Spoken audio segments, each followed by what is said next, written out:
한 목소리로 봉독하겠습니다.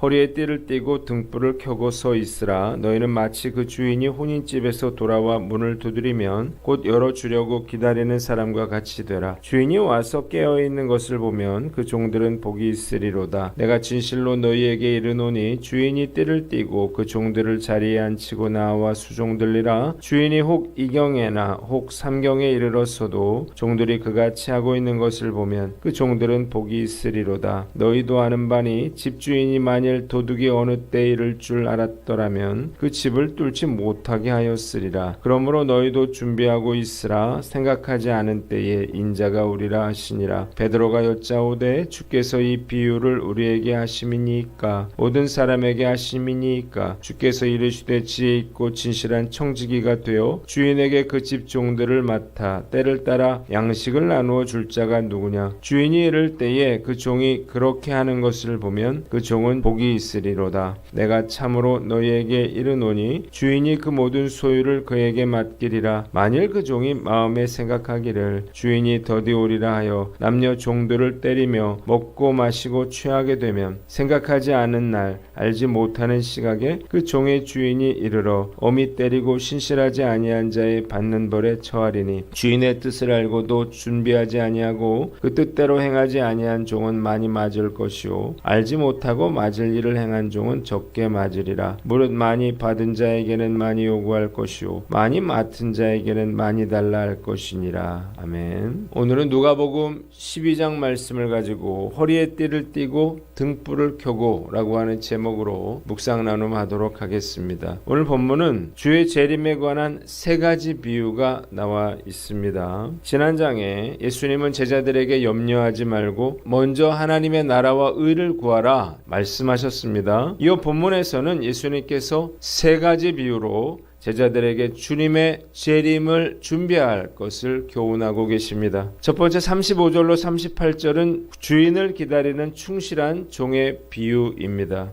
주인이 혼인잔치에 갔다가 밤늦게 돌아왔을 때에 종들은 주인을 맞이하기 위해서 허리에 띠를 띠고 등불을 켜고 서 있으라는 거예요. 주인이 돌아와 문을 두드릴 때 주인을 맞을 준비를 갖추어 기다리고 있는 종들은 복이 있다 말씀하셨습니다.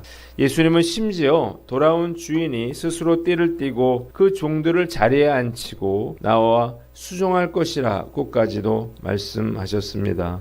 두 번째는 39절로 40절인데 도적의 비유에 대해서 나와 있습니다.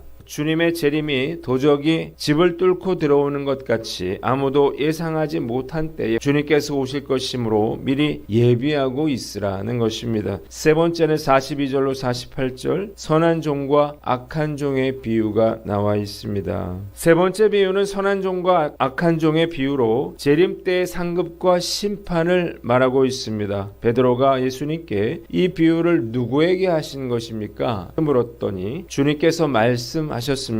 한 주인이 청지기에게 모든 것을 위임하고 떠났는데 돌아와 보니까 이 지혜 있고 진실한 청지기가 종들을 맡아서 때를 따라 양식을 나누어 주고 잘 다스린 것을 알게 됐습니다. 이를 본 주인이 감격해서 내보는 소유를 이 청지기에게 맡길 것이라는 거예요. 그러나 45절 반대로 주인이 더디 올 것을 생각해서 남녀 종들을 때리고 먹고 마시고 술에 취했는데 생각지 않은 때에 주인이 돌아오게 되면 주인은 이 청지기를 엄히 때리고 법의 심판을 받게 할 것이라는 것입니다. 그러나 알지 못하고 매맞을 일을 한 종은 적게 맞을 것이고 많이 받은 사람에게는 많은 것을 요구하고 많이 맡긴 사람에게 많은 것들을 요구하신다고도 말씀하셨습니다. 본문이 우리에게 주는 교훈이 있는데 첫째로 항상 깨어 주님의 재림을 준비하라는 것입니다. 중동 지방에서 입는 옷은 길고 통이 넓었어요. 그래서 항상 허리에 띠를 띠어야만 했습니다. 때문에 허리에 띠를 띠라 라고 하는 말은 게으름에 빠지지 말고 항상 깨어있으라고 하는 말씀입니다. 등불을 켜고 서 있어라 하고 하는 말도 역시 열처녀의 비유와 같이 주께서 갑자기 재림하신다 하더라도 영접하기에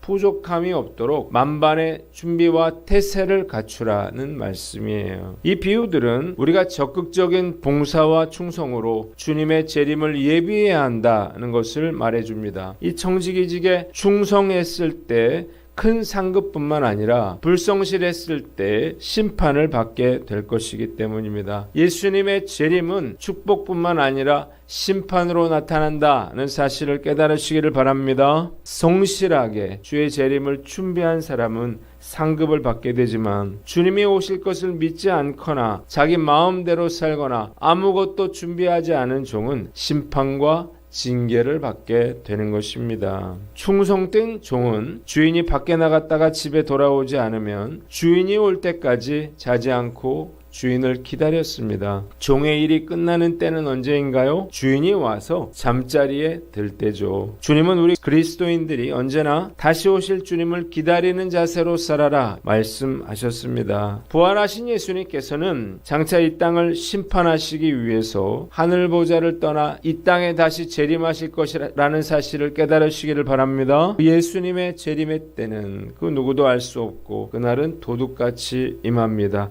이 말씀은 지금 당장이라도 주님께서 이 세상에 다시 오실 수 있다고 하는 말씀이에요. 정말 우리가 이 사실을 안다면, 정말 이 사실을 우리가 믿는다면 이 영광스러운 부활에 참여할 수 있도록 항상 깨어 있어 그때를 준비해야 하는 것입니다. 겨울철의 산속에서 조난당했을 때 우리가 명심해야 할 일이 있습니다. 아무리 졸려도 잠을 자서는 안 된다는 거예요. 잠에 빠져들면 결국 얼어 죽게 되는 것입니다. 그래서 살기 위해서는 서로 꼬집고 뺨을 때려서라도 깨어 있어야 하는 거예요. 교회도 마찬가지예요. 오카노 목사님은 생전의 설교에서 깨어 있기 위해 목사는 성도의 뺨을 때리고 성도는 목사의 뺨을 때려야 한다 말하기도 했습니다.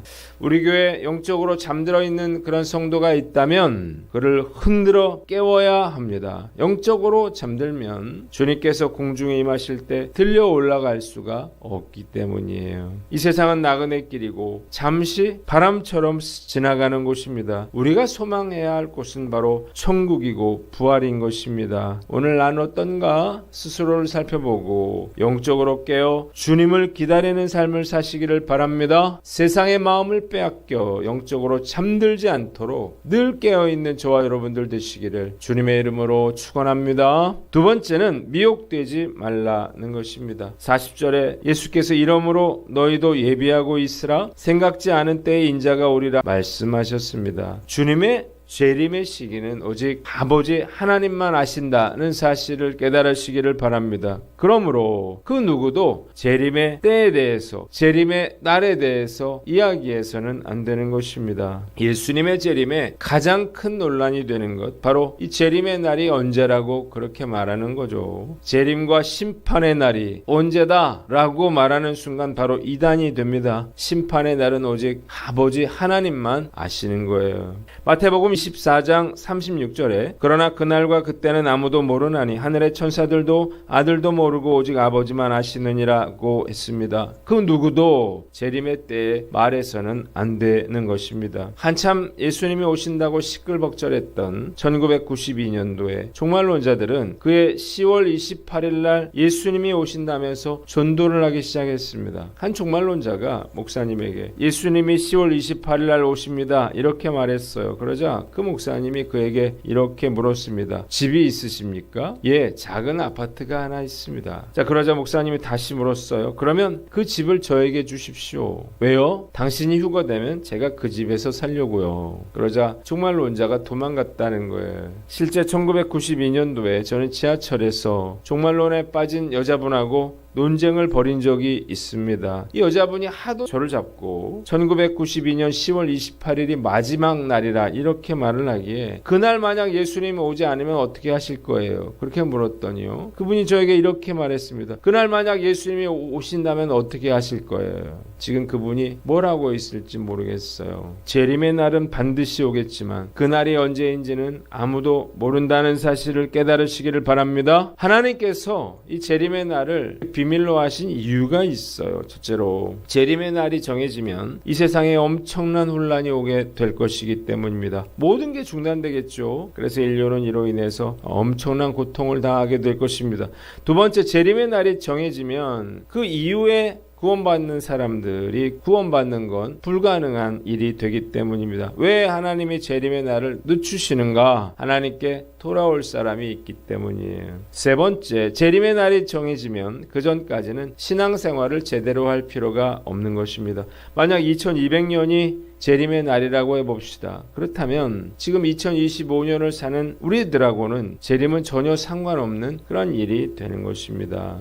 그 어느 때보다 이단들이 극성을 부리고 있는데 성도들이 잘못된 종말론에 빠지지 않도록 경계하고 가르쳐야겠다는 생각이 들어요. 나는 어떤가 스스로를 돌아보고 우리가 이런 잘못된 종말론에 빠지지 않도록 늘 깨어있는 저와 여러분들 되시기를 바랍니다. 마지막으로 주께서 속히 오심을 믿어라는 것입니다. 악하고 게으른 종이 주인이 맡겨준 자들을 잘 돌보는 대신에 동료들을 때리고 술 취하고 먹고 마신 이유가 무엇입니까? 주인이 더디 오리라고 하는 생각 때문이었습니다. 아마도 그는 주인이 올 때쯤에서 잘하면 되지 않나 이런 생각을 했을 거예요. 주님의 재림을 가장 잘 준비할 수 있는 사람이 누구인가요? 주님께서 속히 오실 것이다. 주님께서 바로 당장 오늘 오실 것이다. 이렇게 믿고 신앙생활하는 사람들입니다. 크리스천들 중에서도 자신이 살아있는 동안에 예수님이 재림하실 것이라 믿는 성도들은 그리 많지 않은 것 같아요. 예수님이 부활하신 지 2000년이 됐지만 아직 재림하지 않으셨기 때문인데 사실 우리가 아무리 오래 살아봐야 100세밖에 살지 못하면서도 자신의 죽음에 대해 인식하지 못하며 사는 걸 생각해보면 놀랄 일도 아닙니다. 그러나 우리가 분명히 알아야 할 것은 반드시 종말의 때가 임할 것이고 그때 가 가까이 왔다고 하는 사실입니다. 주께서 더디 오리라 생각하다가 생각지 못한 때에 주께서 임하시게 되면 슬피 울며 이를 갈 때가 오게 되는 것입니다. 저는 정말로 주께서 속히 오셨으면 좋겠어요. 우리가 죄짓지 않고 사는 게 어려운 일이고 또 우리에게 주어진 삶이 버겁고 고단한 삶이기 때문이에요. 오늘 말씀 앞에서 나는 어떤가 우리 스스로를 돌아보고 주님께서 속히 오실 것을 믿고 두렵고 떨리는 마음으로 우리에게 맡겨주신 귀한 사명을 감당해 나가는 저와 여러분들 되시기를 주님의 이름으로 축원합니다. 기도하겠습니다. 하나님 아버지, 우리가 늘 깨어 주의 재림을 준비하며 잘못된 종말론에 미혹되지 않고 주께서 속히 오심을 믿으며 살게 하여 주시옵소서.